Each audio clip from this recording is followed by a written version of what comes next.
नमो वज्रायानं नमो लोये सौवसाहुनम् ओंकारं बिन्दुसंयुक्तं नित्यं ध्यावन्ति योगिनः कामदं मोक्षदं चैव ओंकाराय नमो नमः।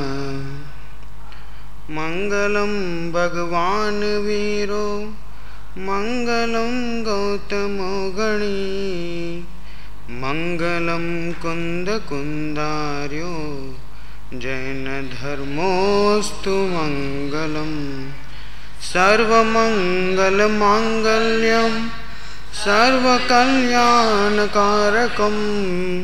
प्रधानं सर्वधर्माणां जैनं जयतु शासनम् जैनं जयतु शासनम्।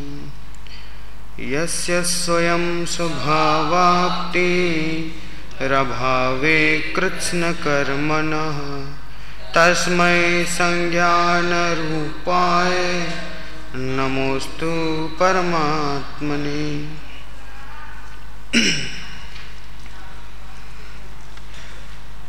आचार्य पूज्यपाद द्वारा विरचित इष्टोपदेश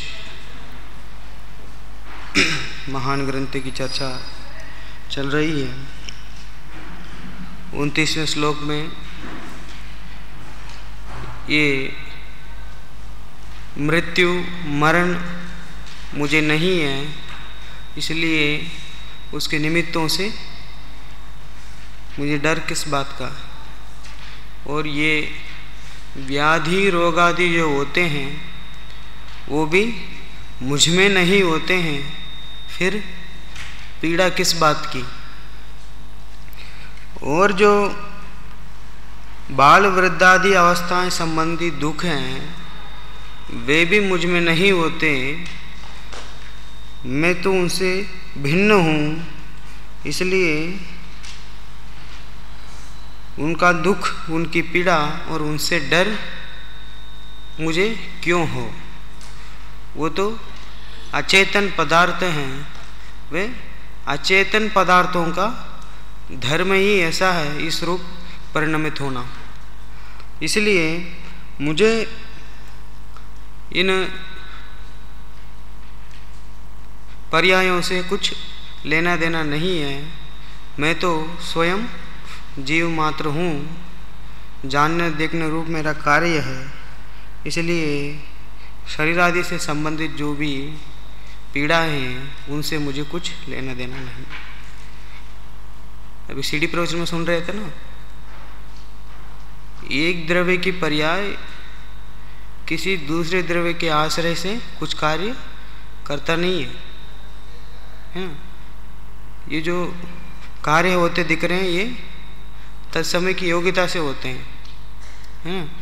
कोई द्रव्य किसी द्रव्य का करता नहीं है।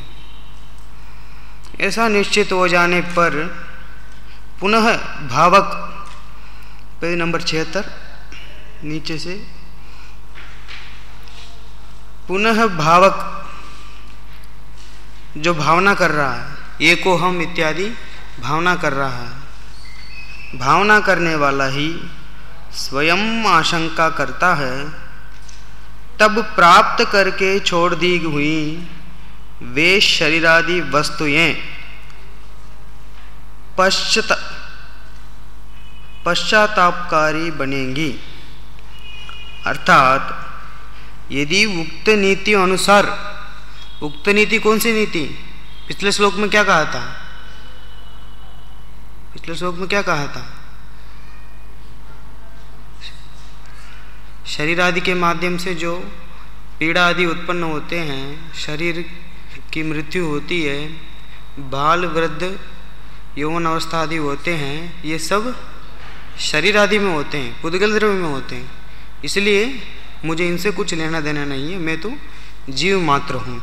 ये उक्त नीति, उक्त नीति अनुसार मुझे भयादि न हो तो इन देहादिक वस्तुओं को प्राप्त करके अर्थात जन्म से लेकर उन्हें आत्मीय भाव से स्वीकार कर अब मैंने छोड़ दी, अर्थात भेद भावना के बल से मैंने त्याग दी, तो वे देहादि वस्तुएं चिरकाल के अभ्यस्त अभेद एकत्व बुद्धि के अभ्यास के संस्कार के कारण क्या पश्चातापकारी बनेंगी।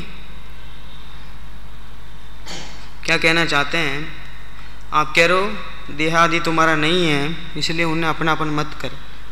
यदि इनसे मैं अपनापन ना करके इन्हें छोड़ दिया, है ना, फिर आत्मा में लीन होने का प्रयास किया, फिर बाद में पछतावा होगा, बाद में दुख होगा कि देखो इनके कहने पे देहादि छोड़ दिया, हाँ, मकान दुकान आदि छोड़ दिया, हाँ, इनका त्याग कर दिया, अब क्या होगा, है ना।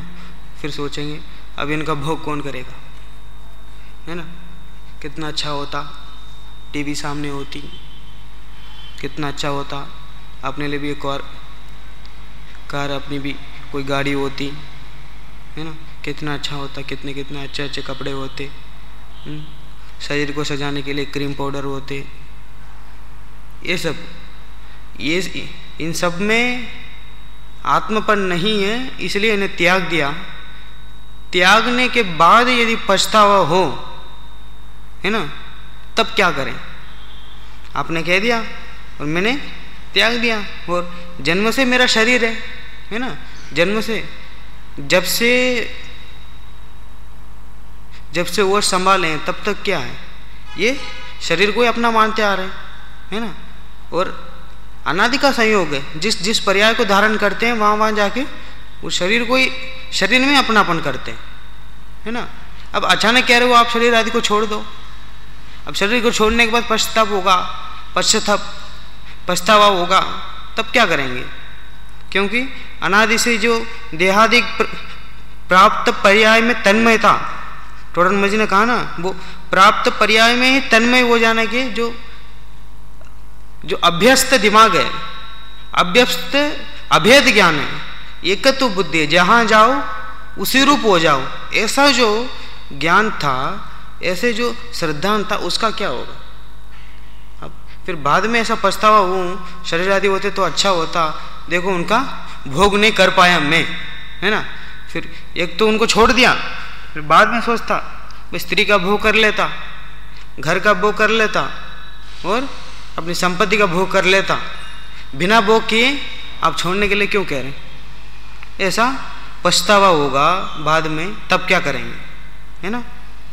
कह रहे हैं अर्थात अपनी मानी हुई उन वस्तुओं को मैंने छोड़ दिया, इससे क्या वे वस्तुएं मुझे पश्चातापजनक हो जाएंगी। मैंने अपनापन कर रखा था उन चीज़ों में, और अभी छोड़ने के बाद मुझे पश्चातापजनक हो जाएंगे ना। ऐसा अपने बिना मन के ही अपन कोई चीज़ छोड़ देते हैं, तो बाद में ऐसा पश्चाताप होता ना कि छोड़ दिया। किसी के प्रभाव में आके रात्रि भोजन छोड़ दिया यदि, फिर बाद में कोई रात में खाता दिखे तो अंदर से क्या विकल्प आता है? बिना विचार किए छोड़ दिया, डर से छोड़ दिया, किसी के डर से भाई खाना नहीं चाहिए, ऐसा। बाद में कोई खाता तो कैसा विकल्प आता, देखो कितना बढ़िया, ऐसा विकल्प आता कि नहीं आता है। इसका मतलब फिर वो बाद में पछताप होता है, पहले तो छोड़ दिया, फिर बाद में पछताप होता है ना। किसी के प्रभाव में आ गए, किसी ने जबरदस्ती आपको व्रत वगैरह दिला दिए, देखो भाई क्या है वो नहीं खाना, ये नहीं खाना। अब आपने ले तो लिया, नियम तो ले लिए, फिर बाद में जो कोई ऐसा करता हुआ दिखे तो मन में विकल्प उठता, अरे यार मैं भी रख लेता, क्यों छोड़ दिया मैंने, ऐसा विकल्प होता ना। उसको बोलते हैं वो पछतावा ऐसा शरीर आत्मा संबंधित में भी नहीं हो जाए, है ना। शरीर आदि के छोड़ के मैंने आत्मा का आश्रय ले लिया, उनका भोग नहीं किया, बिना भोग किए ही उनका आश्रय ले लिया, मैंने आत्मा का आश्रय ले लिया, उन्हें छोड़ दिया, फिर बाद में ऐसा पछतावा हो शरीर आदि को भोगता तो अच्छा होता, बिना भोगे छोड़ दिया मैंने, है ना, ऐसा पछतावा हो तब क्या करें, है तब क्या करें। अब चित्त में प्रश्न को अच्छी तरह से बिठा लेना, है ना, फिर तभी आचार्य का उत्तर ख्याल में आएगा। फिर एक बार पढ़ता हूं प्रश्न। पुनः भावक ही, भावना करने वाला ही स्वयं आशंका करता है, तब प्राप्त करके छोड़ दी गई वे शरीरादि वस्तुएं पश्चातापकारी बनेंगी। अर्थात यदि उक्त नीति अनुसार, उक्त नीति वो पुराने श्लोक में जो उन्होंने बताया, वो पिछले श्लोक में, यदि उक्त नीति अनुसार मुझे भयादि न हो तो इन देहादिक वस्तुओं को प्राप्त करके, अर्थात जन्म से लेकर उन्हें आत्मीय भाव से स्वीकार कर अब मैंने छोड़ दी, अर्थात भेद भावना के बल से मैंने त्याग दी, तो देहादि वस्तुएं चिरकाल के अभ्यस्त अभेद एकत्व बुद्धि के अभ्यास के संस्कार के कारण क्या पश्चातापकारी बनेंगी।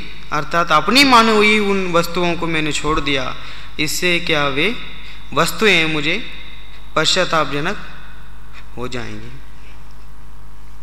यह हम भावक स्वयं ही प्रतिषेध का विचार करके कहता है, नहीं ऐसा नहीं हो सकता, नहीं हो सकता ऐसा, भले अनादिकाल से प्राप्त है, ये शरीर आदि अनादिकाल से हमें प्राप्त हो रहे हैं, जन्म से ही हमें प्राप्त हैं, फिर भी इन्हें छोड़ने पर हमें कोई पश्चाताप नहीं होगा। क्यों नहीं होगा? पढ़िए। भुक्तो जिता मुहुर्मोहान मया सर्वेपि पुद्गला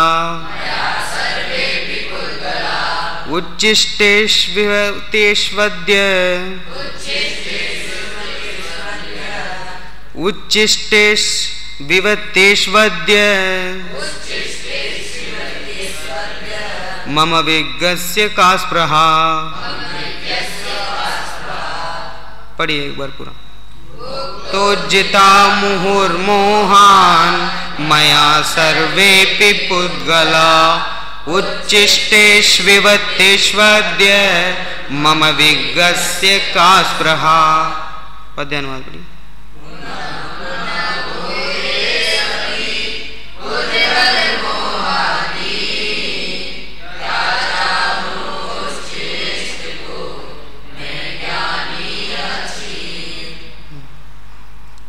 देखिए प्रश्न का पूरा ख्याल में आना जरूरी है, नहीं तो उत्तर आपको ख्याल में नहीं आएगा। Page number 77। प्रश्न बताओ कोई आप में से, प्रश्न क्या उठाया शिष्य ने, या उसके मन में, स्वयं के मन में क्या आशंका, क्या प्रश्न उठा। ये तो अभी दो बार पढ़ा, फिर भी ख्याल में नहीं आएगा आप लोगों को। कथा थोड़ी सुनते जा रहे हो। बोलो नयन बोलो। उक्त नीति से जो न्याय शरीर आदि और शरीर आदि के संयोग से धनादि मिली है, मैंने यदि किसी को उपदेश आदि से छोड़ दिया और छोड़ने के बाद पश्चाताप हो तो कैसे? बहुत बढ़िया, बैठो। इसके लिए उत्तर दे रहे हैं। सर्वेपि पुद्गला, श्लोक में अंत में देखिए, सर्वेपि पुद्गला, समस्त पुद्गल कैसे हैं? मया, समस्त पुद्गलों को मैंने मुहु, बहुत बार, मतलब बार बार, भुक्तो जिता, भोगा भी है और छोड़ भी दिए। किस कारण? मोहात, मोह परिणाम के कारण सर्वेपि पुद्गला, समस्त पुद्गलों को मया, मैंने, मुहु, बार बार, भुक्तो जिता, भोगा भी और छोड़ भी दिए। किनको? किनको? सर्वेपि पुद्गला, सब पुद्गल। क्यों? मोहात, मोह के कारण। कौन? मया, मैंने। कितनी बार? मुह, बारंबार। क्या किया? भोगा और छोड़ा। अब एक बार भोगने के बाद ये सब सर्वेपि पुद्गला क्या हो गए? उच्चिष्टेषु इव, उच्चिष्टेषु एव तेषु, है ना? उच्चिष्टेषु इव तेषु, इतनी बार भोगा। वो कह रहे हैं एक ही बार भोगा, वो ऐसा नहीं है।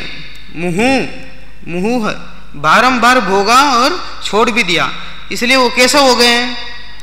उच्चिष्ट, उच्चिष्ट पदार्थ जैसा हो गए। उच्चिष्ट पदार्थ माने क्या?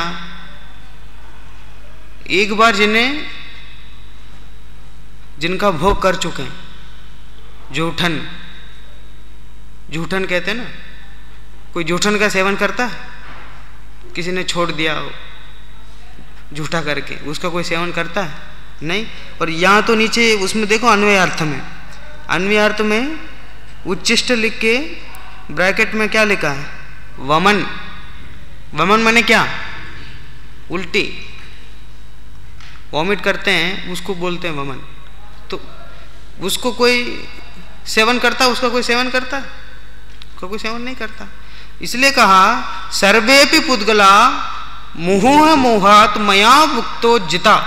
सब पुद्गलों को मैंने मोह के वश होकर बारंबार भोगा है और बारंबार छोड़ा है, इसलिए वो सब कैसे हो गए? उच्चिष्टेषु, उच्चिष्ट पदार्थ हो गए, उच्चिष्ट पदार्थ हो गए। कई बार भोगा, कई बार छोड़ दिया। अब क्या करना? मम विज्ञस्य का स्पृहा, अद्य मम विज्ञस्य का स्पृहा। का स्पृहा क्या इच्छा है? मम विज्ञस्य, मुझ जैसे ज्ञानियों को, मुझ जैसे भेद ज्ञानियों को, जो शरीर और आत्मा का बराबर भलीभांति स्वरूप जानते हैं, उनके स्वभाव को जानते हैं, ऐसे मुझ जैसे ज्ञानियों को का स्पृहा क्या इच्छा है? जिन चीज़ों को मैंने बार बार भोगा है, बार बार छोड़ा है, ऐसे चीज़ों को भोगने के लिए मुझे क्या इच्छा है? मैं क्यों चाहूँ दोबारा, है ना? भरत चक्रवर्ती जब नाम लिखने गए थे अपने पर्वत पर, तो बहुत बड़ी जगह मिली ना उनको लिखने के लिए नाम। मान तो किसी का नाम मिटा के अपना नाम लिखना पड़ा, इसलिए उच्चिष्ट भोजी। आप कुछ भी कहो, है ना, दादा की एक किताब है, उसमें ये कहानी अभागा भरत और उच्चिष्ट भोजी। उच्चिष्ट भोजी चक्रवर्ती जैसा जबरदस्त पुण्य, है ना, कहते ना, एक कन चावल में उनकी जो भी सेना है वो सब भोजन कर लें, और ऐसा इतने उनका वो रहता है, सामर्थ्य रहता है। पूरी सेना मिलके भी एक उंगली टेढ़ी नहीं कर पाए उनके, इतना पुण्य का उदय, इतना पुण्य का उदय, फिर भी क्या? उच्चिष्ट भोजी चक्रवर्ती, 6 खंड के अधिपति हैं, और क्या क्या है, कितने घोड़े हैं, कितनी पत्नियां हैं, कितनी हजार रानियां हैं, ये सब होते हुए भी वो अपने आप को उच्चिष्ट भोजी मान रहे हैं। तो हम तुम क्या है ना? और किसी दिन क्या होता है, किसी दिन मोबाइल में लग जाते ना, और फिर प्रवचन में जाने का मन भी नहीं करता। ऐसा होता है ना, किसी दिन कोई मोबाइल में गेम खेलते हैं, कुछ करते हैं, तो फिर उस दिन प्रवचन जाने का भी मन नहीं करता। अनंत बार भोगा है, अनंत बार छोड़ा है तुमने, इससे बड़ी बड़ी चीज़ों को भोगा है, इससे बड़ी बड़ी चीज़ों को तुमने छोड़ा है। अब क्या है? दोल समझ सुन चेत सयाने, काल वृथाम मत कोई। आगे क्या है? फिर मिलन कठिन है जो सम्यक न। ये नरभव ऐसा नहीं मिलेगा। ये नरभव को ऐसा ही मोबाइलों में मजाक मस्ती में छोड़ दोगे, फिर नहीं मिलेगा। समझ सुन चेत, समझो, सुन करके समझो। पहले तो सुनो, सुनना तो सबसे पहला लक्षण है, सबसे ज्यादा सुनना चाहिए शास्त्रों की बातों को। सुन लिया तो क्या करना, समझो ये सही है या गलत है, समझो उसको। यदि समझ करके सही रास्ता पे आप चले गए, हाँ भाई सही है, सही मोड़ पर आप पहुंच गए हैं, चेतो। समझ सुन चेत सयान, चेत कर, चेतना, ये नरभ फिर नहीं मिलेगा। ऐसे चेत करके शास्त्राध्ययन में अपना समय देना है, क्योंकि बाकी जो भी चीजें हैं ये सब अनंत बार भोगे हैं, अनंत बार छोड़ दिए। क्या होगा, वो जाए, नंबर आ जाएंगे, नौकरी लग जाएगी, पैसा आ जाएगा, कुछ नहीं होगा। दादा कहते हैं ना, एक वक्त की रोटी नहीं मिले ये तो कभी होगा ही नहीं। ये सब जिनवाणी की सूक्ष्म बातें आपको सुनने को मिल रही हैं, इतना तो आपका गजब का पुण्य तो है ही। आपका इससे तो कभी कम तो नहीं होने वाला पुण्य है ना। इसलिए इस बात की कभी चिंता मत करना। लौकिक में मत सोचना कि वो बनेंगे, वो उद्देश्य, वो सब छोड़ो। उद्देश्य शास्त्र अध्ययन करो, स्वाध्याय करो, स्व का पहचानो, है ना।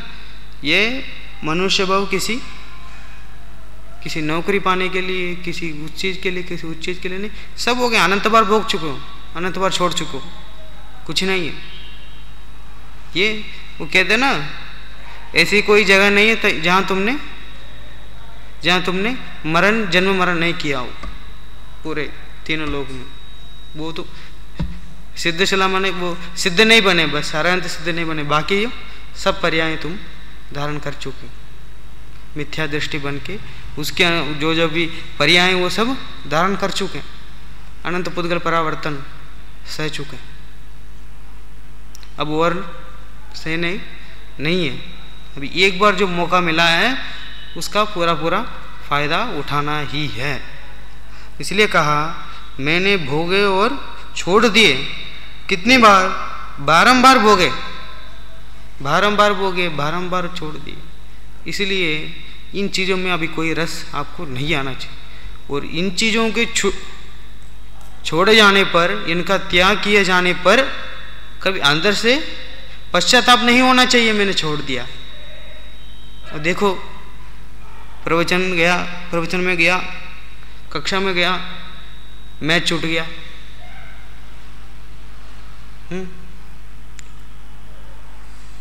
पूजन में चला गया, नहा नहीं पाया, गाना नहीं सुन पाया, अखबार नहीं पढ़ पाया, अनंत बार कर दिया, कुछ नहीं है।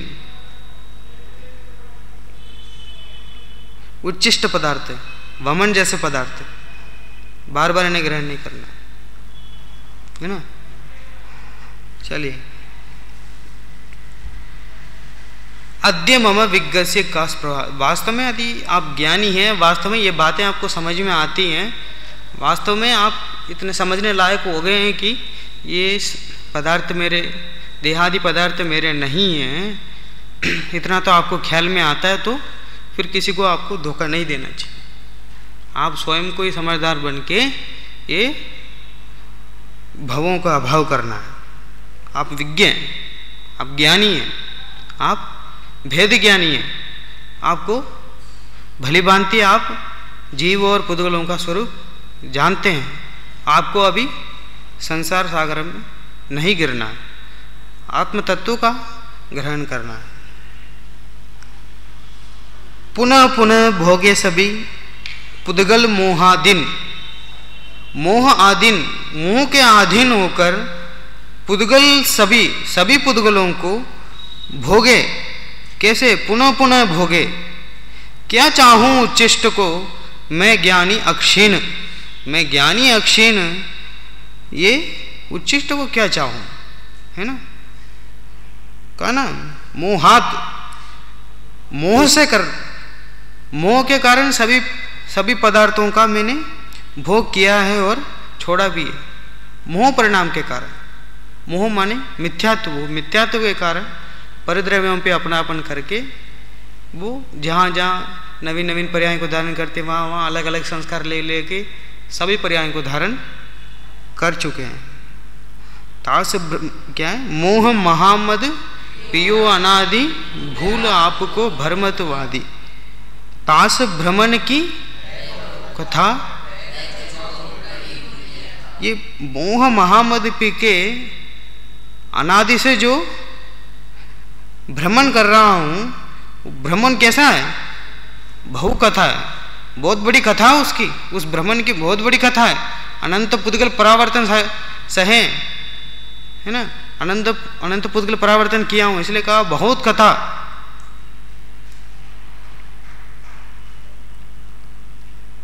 मोह से समस्त पुद्गल बारंबार मैंने भोगे और छोड़ दिए। उच्चिष्ट वमन जैसे पदार्थों में अब मेरे जैसे भेद ज्ञानी को क्या स्पृहा, क्या चाहना हो, अर्थात मुझे अब इन भोगों की इच्छा नहीं है।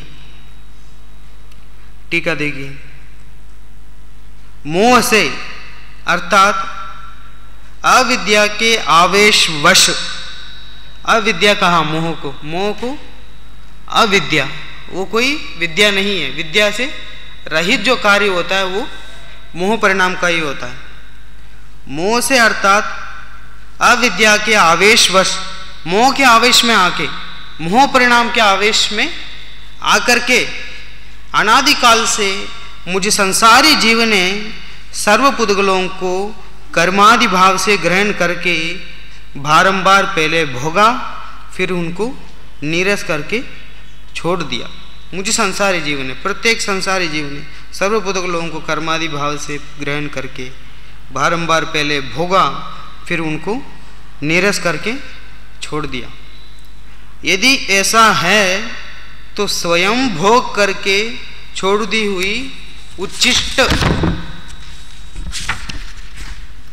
वमन के समान भोजन गंध मालादि में जैसे लोग को भोग कर छोड़ दिए हुए पदार्थों में स्पृहा इच्छा नहीं होती, जैसे स्वयं भोजन करके और वमन करके उसका सेवन कोई नहीं करता, स्वयं भोजन करके उल्टी करके हो तो कोई उसका सेवन नहीं करता, उसी प्रकार स्वयं ने पहले अनंत बार भोगे, अनंत बार छोड़े, फिर इस बार मनुष्य भाव प्राप्त करके फिर वही चाह हो, फिर मुझे भोगना है, तो ये तो वैसी बात हो गई जैसे कोई उल्टी करके उसका ही सेवन करता हो। इसलिए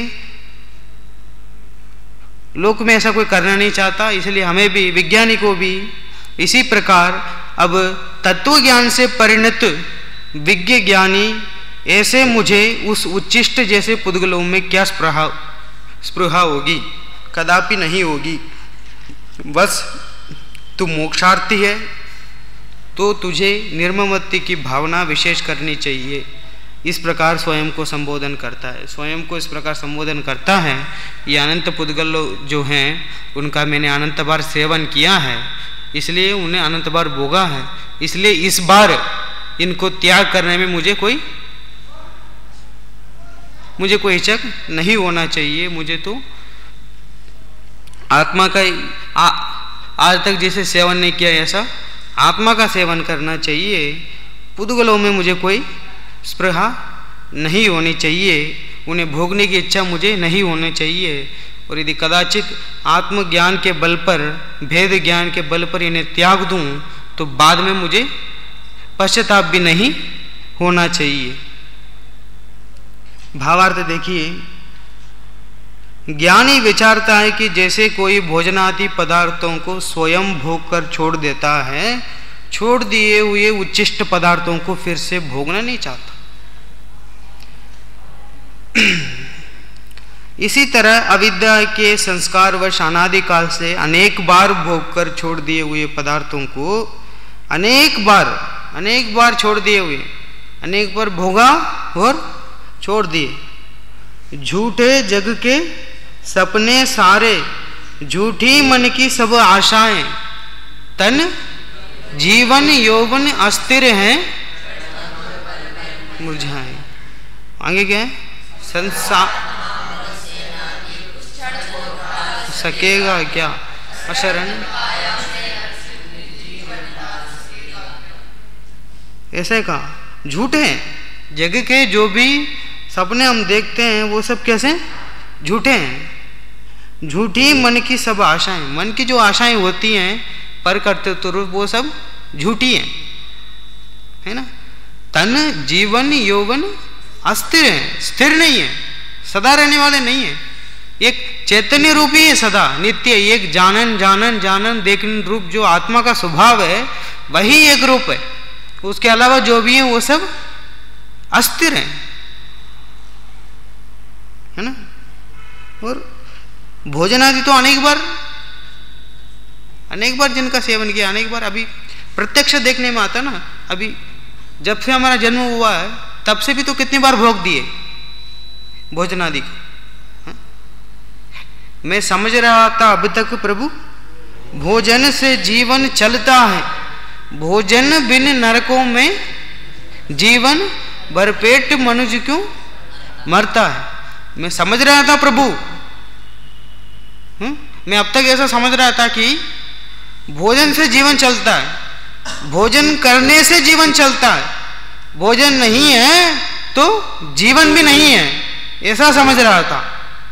लेकिन भोजन बिन नरकों में जीवन, बिना भोजन के भी नरकों में जीव जीता है, जीवन चलता है वहां के जीवों का। वहां उसमें कहा ना छड़ाला में पेड़ी डाल में भूख कितनी लगती है उनको,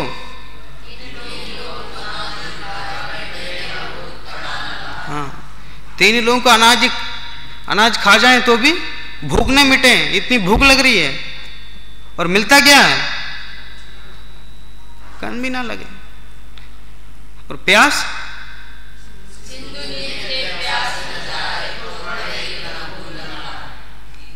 ऐसे। इसलिए वहां तो भोजन आदि नहीं है, फिर भी क्या होता है वहां जीवन चलता है। और यहां क्या होता है? भरपेट मनुष्य क्यों मरता है? भरपेट, रोज भरपेट भोजन करने वाला मनुष्य भी क्यों मर जाता है? यदि भोजन से जीवन चलता हो तो सदा जीवन चलता रहना चाहिए। तो भोजन करते हुए भी लास्ट तक तो भोजन करता ही जीव, फिर भी उसका मरण क्यों हो जाता है? इसका मतलब कि भोजन से तो जीवन नहीं चलता है, इसलिए उन्हें छोड़ने में कोई दिक्कत नहीं है। वैसे भी उन्हें अनंत बार भोग चुके हैं। क्या कहा? इसी तरह अविद्या के संस्कारवश अनादिकाल से अनेक बार भोग कर छोड़ दिए हुए पदार्थों को, अनादिकाल से हैं, ऐसा नहीं है 1-2 बार हुए, अनादिकाल से। अनादि संसार है ना ये, इसलिए अनादिकाल से भोगे हैं और अनादिकाल से छोड़ते आ रहे हैं इन्हें। फिर इस भाव में भी प्राप्त पर्याय में तन्मय होकर के फिर ऐसा सोचना कि नहीं, इन्हें तो फिर भोगना है। चरण कमल जिन वर कहें घूमा सब संसार, सब संसार घूमा, ऐसी कोई जगह नहीं जहां नहीं गए हूं।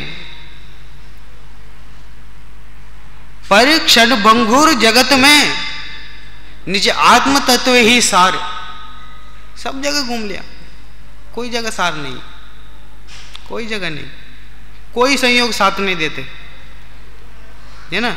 अभी ये जो देखो बहुत खतरनाक बात ये है, ये जो तुम्हें ये संयोग जो मिला है पुण्य के उदय से, जिनवानी श्रवण का, उसकी बातों को अच्छे तरह से समझने का, इन संयोगों का अभी तूने फायदा नहीं उठाया, इसके माध्यम से अपने आत्मज्ञान नहीं किया तो ये भी चला जाए।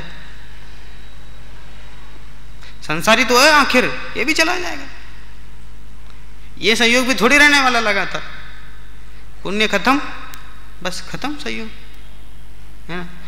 इसलिए जितना पुण्य का है उसका उतना उपयोग कर लो। क्षणभंगुर जगत में निज आत्म तत्व ही सार। आत्म तत्व ही सार।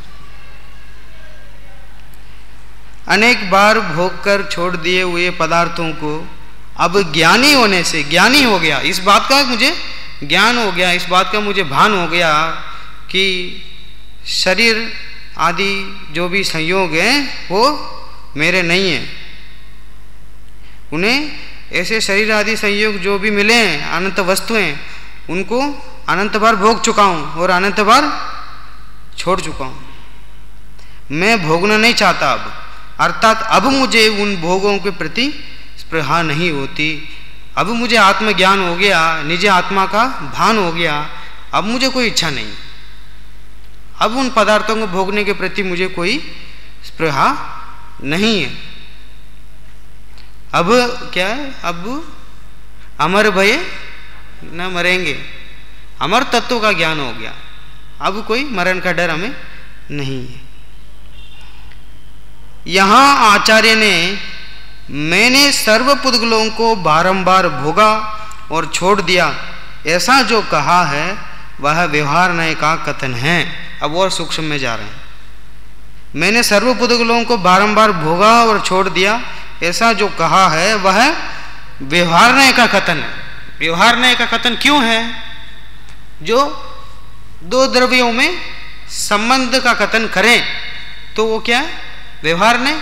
ये शरीर आदि की संयोग की ओर से जो कथन करें, शरीर आदि के संयोग ने, संयोगों को आत्मा ने कई बार भोगा और कई बार छोड़ दिया है, ऐसा जो कथन करें संयोग की तरफ से कथन है, इसलिए वो क्या है? व्यवहार नहीं। संयोगों का कर्ता आत्मा को बतलाया है, इसलिए आत्मा को कर्ता बतलाना ये व्यवहार नहीं है। क्योंकि जो परिद्रव्य हैं वह न तो ग्रहण किया जा सकता है और न छोड़ा जा सकता है। परिद्रव्य जो हैं वो न तो ग्रहण किया जा सकते हैं, वो न ही छोड़े जा सकते हैं। ये निश्चय नय का कथन है। निश्चय नय से देखा जाए तो वास्तविक बात क्या है? कभी आत्मा किसी को न ग्रहण कर सकता न छोड़ा जा सकता। फिर भी अनादि मोह के कारण, उन मिथ्या मोह का ना, मोह परिणाम के कारण उन्हें मैं भोगता हूँ और इन्हें मैं छोड़ता हूँ। इस प्रकार के अनेक परिणाम किए। क्योंकि जो परिद्रव्य हैं वह न तो ग्रहण किया जा सकता है और न छोड़ा जा सकता है। ऐसा ही क्योंकि त्यागोपादान शून्यत्व शक्ति है ना, वो उसके कारण न तो कोई छोड़ा जा सकता है नहीं ग्रहण किया जा सकता। ऐसे ही कोई उसका आत्मा का प्रायोगिक परिनिमित्त से हुआ तथा वैश्रसिक स्वाभाविक गुण है। स्वाभाविक और परिणमित से हुआ वैसे ही उसका गुण है। चलिए एक बार श्लोक और पद्यानुवाद पढ़िए।